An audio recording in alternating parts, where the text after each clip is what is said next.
ఇప్పుడు నేను చెప్పేటటువంటి ఈ 5 విషయాలు ఎవరితో చెప్పకండి. లాస్ట్ 5th వన్ అయితే ఆల్రెడీ మీరు ఫేస్ చేసే ఉంటారు. అందులో నెంబర్ 1, నా దగ్గర అస్సలు డబ్బులు లేవు అనే మాట మీ నోట్లోంచి రాకూడదు. ఎందుకంటే డబ్బులు లేని మనిషికి ఈ సమాజం ఎంత వాల్యూ ఇస్తుందో మీకు కూడా తెలుసు.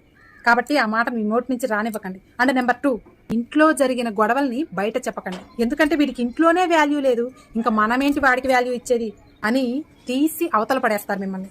కాబట్టి ఇంట్లో జరిగిన గొడవల్ని బయట పొక్కకండి. అండ్ నెంబర్ 3, ప్రతి ఒక్కరికి కూడా మీ బాధల్ని షేర్ చేయకండి. ఎందుకంటే అందరికీ మీ బాధలు అర్థం కావు.